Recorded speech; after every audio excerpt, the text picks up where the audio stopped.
With about 65,000 traders, Gikomba Market is the biggest supplier of second-hand clothes popular as mitumba in East Africa. Amidst the loud noises and chants, standing out from the crowd is Okoth Oyomo, who knows too well that the proposed ban will edge him out of market literally. He's been selling mitumba since he left primary school.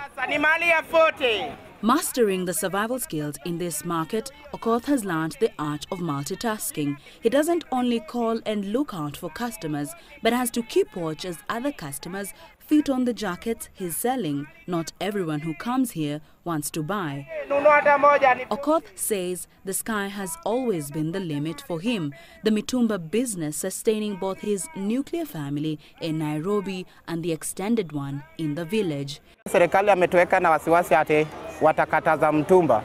Saa mimi naona hakuna maisha ya kuendelea mbele.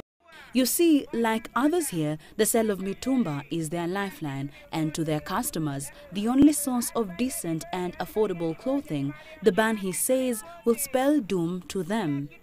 The men and women here beat all odds on a daily basis, the scorching sun, the dust, to make a living. They tell me all they want is a government that will listen to them as they make major decisions that will impact directly their source of livelihood. What many here want is the government to shed more light on the issue. Mitumba started in the 1980s in what was a donation from developed countries to developing countries to assist the poor for free. The textile industry was the second largest employer in the country. And as mitumba grew, the industry died, a slow and painful death, as Jas Bedi, chairman of the African Cotton and Textile Industries Federation, explains. They couldn't compete, number one, with imports because it was a very abrupt policy to allow imports. There was no safety nets put in place for the mills. Currently, Kenya imports over 75 million pieces of second-hand clothing for local and regional distribution.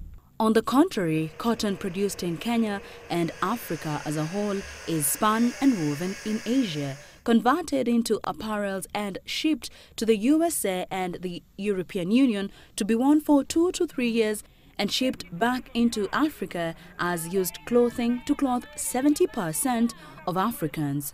If we add value in our own cotton, we can create 9 million jobs on the continent, and that's a serious social impact. Sentiments shared by the Kenya Association of Manufacturers, who believe that the 3-year phase-out of mitumba is good for everyone, including the dealers in the markets. It definitely will affect a lot of things from the mitumba sellers who would want them to look at coming to actually be the wholesalers of the textiles that we produce in Kenya. I think the people who are already in the mitumba industry have nothing to worry about, because if the industry can be revived and the industry can expand and create jobs and start clothing the people of East Africa, I think they can be part of the supply chain. Cotton was introduced in Kenya in 1902 by the British colonial administration, and up until 1991, the Cotton Board of Kenya controlled Kenya's cotton industry until the government decided to liberate the sector and allowed private investors to participate.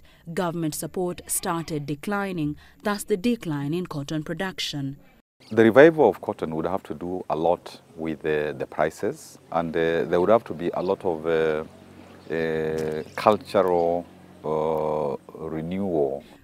The clouds of change hang over, but the older cotton farmers in Makueni say it'll take much to convince them to produce cotton in large scale, but much more effort, they say, needs to be done to convince the younger generation.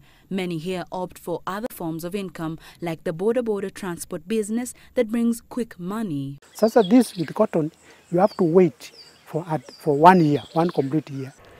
Currently, the only public textile industry running is the Rivertex East Africa Limited in Eldoret that had collapsed, only to be revived under the Moi University main campus as practical platform for its textile engineering students. The manufacturers, especially in the private sector, believe ahead lies greater things for Kenya and Africa, but only if the ban is effected well. The endgame, observers reckon, must see the government take the delicate and deliberate decision that takes care of the interest of Kamuya as a cotton farmer and Okoth, who deals in second-hand clothes. Mercy Kandie, Citizen TV.